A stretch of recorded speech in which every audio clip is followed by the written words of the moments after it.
Mia, what has been your biggest obstacle and how did you get over it? Well, thank you, first of all, for having me on today, Jody. So, one of my biggest obstacles, honestly, has been my mindset, really believing in my own self. And, it's one thing, when people give you accolades and tell you how great you are. And that's really nice. And you do need encouragement, or I do need encouragement, because words of affirmation is one of my love languages.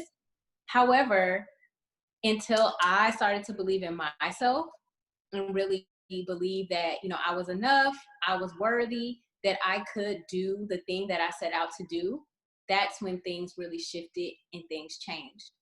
So to get over that obstacle, I had to do a lot of work. Like, I had to literally do a mindset overhaul. And recently I just finished my 200-hour yoga teacher training, and it was quite transformative. Thank you. To go. Yes, I love yes. yoga. I do yoga too, by the way. Awesome. Yes, I love it. I never thought that I would do yoga teacher training, because I'm an aerial yoga teacher, so I really like Oh my being in the air. God. Oh my God. Yes, and it was so much deeper than what I thought. Like, I really had no idea about the philosophy behind yoga and how it really helped me to shift my mindset and really come into a place of introspection and understanding me and being okay with me. So what I'm hearing is that now you're saying you change. What pushed you into that change though? You could have stayed where you were forever. What made you decide to change? For me, like, I am an avid personal growth junkie. And I follow Brendan Burchard. He is the high performance habits coach. Yeah. And he always talks about, influence, for example, and communication and having really strong relationships. And relationships, I have really great friends and really great relationships. However, I struggle to maintain all of them, because I'm an introvert. So it becomes overwhelming for me. And I was like, okay, how can I still have strong relationships, still be influential and motivate people, but not feel overwhelmed?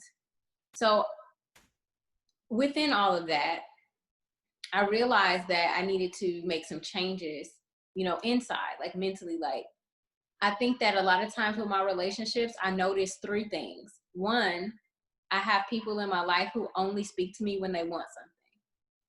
Two, I realized that there are people who don't respect my boundaries. And then three, I realized that I don't have to respond to everything immediately and get myself all overwhelmed. And so once I started to realize some of those things, I was able to make a shift in my mindset around relationships and really create boundaries that prevented me from continuing to be overwhelmed. Were you just always like that? Because you said that you're kind of a person who's always been self-actualization, exploration. Were you raised like this? Were you, I always am curious where it comes from, that drive to change, and that is it innate in you and your family, or was there a turning point? I mean, because that's really a strong growing point. That's very important. So I do remember being like that as a young person. I've always loved reading and learning. That's probably why I also overwhelm my own self, because of information overload. I'm so glad you can't see the rest of my house right now, because there are books everywhere. Like, I have literally in front of me right now about 7 books right on my little chest right here. Like, I'm constantly reading, constantly learning. And then I'm like, oh my gosh, how am I going to apply all of this? And then poof, my brain is like overwhelmed. So, but I remember as I got this book when I was maybe in junior high, and it was like study skills and time management skills. And I was just like, oh, this is really good. This is going to help me be an even stronger student. So I've always looked for something that was going to help me be better at what I was already good at. So I'm hearing that this was just part of you. Because a lot of times, a lot of the women that I deal with, there just comes a point where they're just stuck. And there's that stuck and that obstacle. And it's what, I'm always curious, what is that one push that can get you through that? And I'm hearing from you that it's kind of an it's just been with you your whole life, if I'm hearing correctly, which is really that's great because you have that awareness also to know when you're in overwhelm. and Yes. and I think that knowing and being in touch with who and what we are, how are we feeling, and knowing when we are, that is really a strong thing that you have. I didn't always know that I was in overwhelm because I didn't stop long enough to figure it out. Well, I can relate to that. I honestly, even though I'm a licensed counselor, I was not in touch with my feelings for a long time. So I think my drive actually comes from growing up with a verbally abusive parent and not wanting to be that way, just not wanting to be the things that I was told that I was. I always wanted to be better than. And like you said, when I get into overwhelm, like I'm already like far gone. You know what I mean? But if I had been more intuitive along the way, like if I started to see like, okay, I'm getting a headache or I'm starting to feel, disappointment or whatever, or if I could like, if I was more in touch and saw other feelings along the way before I hit overwhelm, maybe I could have not even, gotten to that point. So for me, it's been a process, like that introspection process and making time for introspection. Because that's the thing. With my business Beyond the Busyness, the key is to not be so busy that we don't have the time to do the introspection, that we're not aware that we're going into a zone that we don't want to go into. And so for me, I've had to slow down. Like I actually have time in my calendar to think. Like I have to schedule thinking time because I need to process, I need to plan. And when I don't have that time, I'm not a happy camper.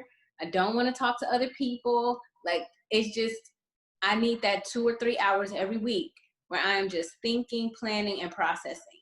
And when I do that, I have like an excellent week. So it's just really having that space. And that's how I get over obstacles because I refuse to be stuck. Like I cannot stay in a place where I'm not happy. Like I just can't do it. What I'm also hearing, as I know in my own business, why am I in my own niche? Why do I do my particular niche of getting rid of the negative noise in our brains? It's to heal myself as well, and to heal my own noise and my own journey, which I have. It's a process, of course. I mean, it's not perfection. And I think that I'm drawn to that. And I don't know if that's true for you or not, but I find that I feel healed by the people that I attract in my business and in my life. Do you find that true for you? Absolutely. Absolutely. I love that you said healing. I feel like healing is like my passion and my calling. And what I'm noticing is that as I become more in touch with who I am and accepting it, like you said, like now I'm attracting people who are in line with my purpose. And I'm also feeling that a little sense of grief because, I've had really, really long friendships. And I'm starting to notice that a lot of those people I don't really have anything in common with anymore. Like we love each other. Like there's no strife or anything like that. And I started to have a little conflict because I felt like, I really can't serve them because they really don't want or need what I have to offer. And that's a point of conflict for me, right? Because I'm like over here, I'm healing, I'm feeling great, and I have these great things to offer. And people over here, they want to hear it, like the people who I serve in my business. And then I have the people who I'm close to that are just like, yeah, I don't want to hear that stuff. So it's kind of a interesting place to be in. I can't, you know, this is really remarkable. I think our time together is meant to be today for a reason. I just recently had uh, if you call it, a difference of opinion with someone who I'd known for 20 years. And we'd always said we were very close. And yet I didn't speak up for myself. I wanted to go along and have the peace. And then there was this repeated pattern that came up and up and again. And I said an offhanded comment, which was what it was. And I realized that sometimes change is lonely. I so much want to be what my vision of with her for all these years has been. And it's not. And there is that grief for me, because it's, do I go back and, how can I put it, don't rock the boat? Or do I know and have trust that the right people will be put in my life? All of the And above. yeah. And Yeah. and it's, you know, and I do feel that loneliness, and I'm not wallowing in it, but I can tell you that as long as I can feel that loneliness, I know that the upgrade is that I can also have capacity for even more joy. And my old idea of, once you have a friend, because my friends tend to stay with me a long time, that they're there for life, because I want to keep them there for life. And sometimes it isn't so. And and that's healing as well. Yes, that was powerful what you said about it being lonely. That is so true. I never thought of it that way, but that is a great descriptor. And when I recognize that and I say, okay, we're lonely. All right, fine. But then I know, I mean, I'm not going to beat around the bush, because I was, as I told you, I think before we started chatting as well, I was busy, because I didn't want to stop long enough to look at me. I figured if I was busy enough, then things would just fit into place. And Right.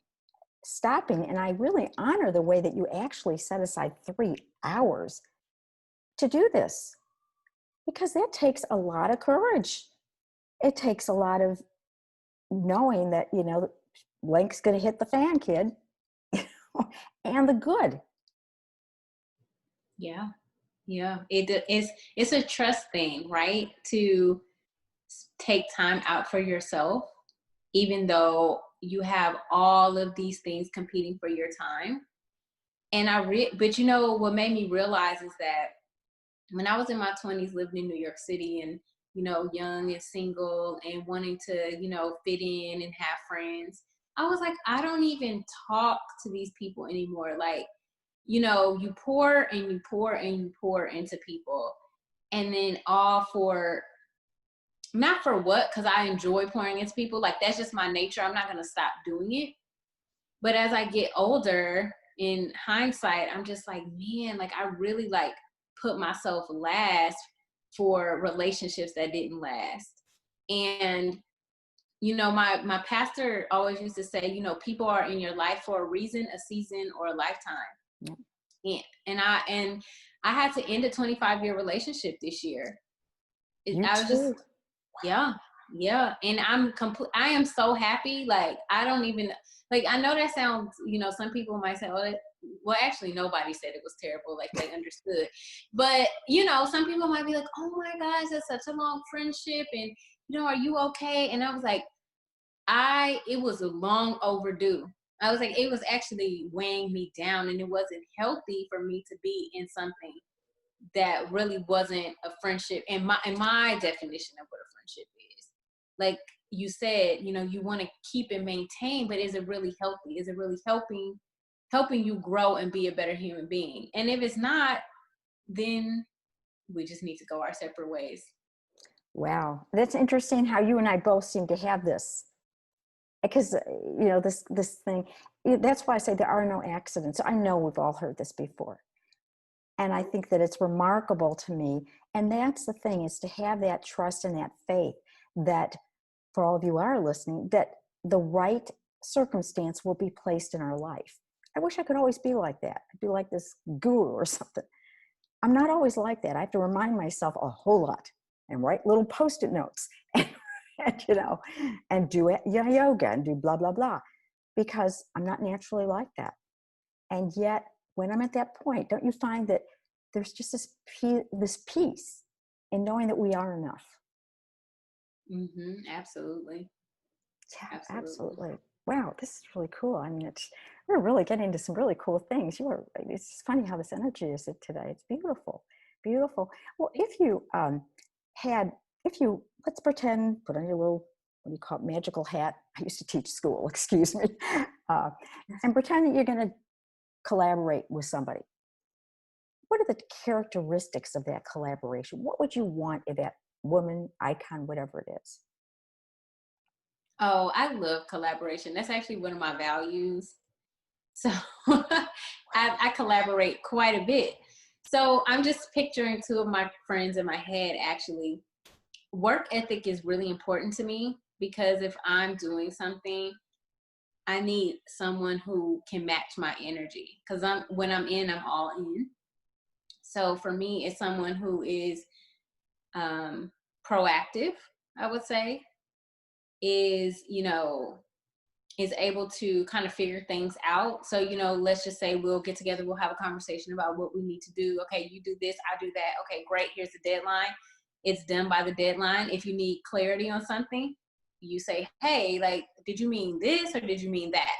Like, don't just, not ask. And then it's just like, oh, well, I didn't really know, so I didn't do it. So I think being proactive, communication, bringing a expertise or skill set to the table that I don't have is really huge. I'm a numbers girl. Like, I love finance. I just love numbers. Where I probably would need help would be more so along like graphic design, copy, and like editing, like that technology, like video editing and things like that. So those are always my areas of need. So those will be the things I would say for a collaborator. And then for me, like I am good at the organization and structure, like project management. I'm good at numbers.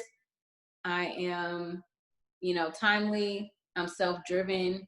I don't need like reminders. I actually don't like when people like constantly remind me of things. I'm like, I have this to-do list right here. I'm very aware. I don't need micromanagement. It drives me nuts. Wow. That is remarkable. That's fabulous. That's really quite a feather in your cap, to be that motivated. And I mean, really, it's fabulous. That's so cool. And what I'm hearing is that you're looking for somebody who's equally reliable, that you don't have to mother along or whatever the word is you want to use. And that's somebody that can hold their own, willing to ask questions, which means to me, willing to be vulnerable. Because to say I don't know is opening it up for the answer of, are you kidding me? Or let me help you. So I'm really hearing that from you. So that's really cool.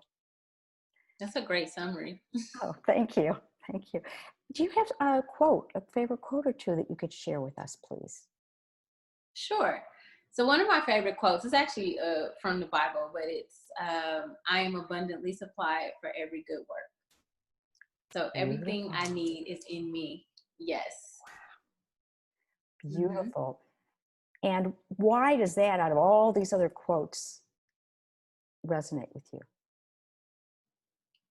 So a lot of times, you have a task in front of you, right? And sometimes I may look at a task, and generally if, you can look at something and say, okay, I got this. And then I'll break it down into small chunks and knock it out. But then there's times when I'm like, okay, this part is doable, but I'm not quite sure how I'm going to do this part. So then I will say, okay, everything I need is within me. What am I going to do to move past this hurdle? So the place where I actually am vulnerable, because I'm working on vulnerability. I don't have a problem asking for help because I like to do it right. I like to be excellent. And, you know, if I don't know how to do something, I have to go find an expert or somebody who is versed in that thing and can help me get to a point of clarity. So that's why I really like that quote, because even if I don't know it innately, like I can figure it out. And I loved it because you said, go into me. This is how I'm interpreting it, that you, all is within you. The answers are within you, which is exactly what you and I do in our different niches, because the answers are all inside of us. And when we, and you stop the noise, I mean, we both kind of, however you want to put it, you do it with the yoga, and you're getting into that with, oh my God, you do aerial. I got to tell you, I'm very impressed. I'm really impressed that you do aerial. That is something that is not in this lifetime for me. However, I'm so impressed. And I'm hearing also that you acknowledge that in yourself. And that is where I hope we all can eventually get to, very easily and without pain. Wouldn't that be interesting? That would be awesome. I mean, I've learned on my journey that for many, many years, I just was not self-aware. Like, had no, like I was self-aware in certain areas, but like I lacked body awareness. I lacked emotional awareness. Like I wouldn't say my emotional intelligence, well, is much better now, but for a long time, I just didn't have self-awareness. Like I could read other people's emotions easily. I could read social interactions easily. But when it came to me, it was like, like just no clue. And I understand why now, but yeah, it's interesting. Yeah, and that's what's so beautiful about that we all have a chance to give out to the world what our lessons are, what we've learned, bits and pieces, and as we're kind of trudging along. And I'm so glad. I wish we had more time, frankly, because you just have to come back, because there's a whole lot of stuff that I would love to ask you about that we have not touched. And you are really a shining example of somebody who's done a lot of homework, who knows herself, and who can offer as an example to others of what we can become, really. Thank you so much for those wonderful words. Thank you. And thank you for being with us. This is a joy having you today. Thank you, thank you, thank you. My pleasure. It's been great getting to know you and talk to you. Thank you. Same here.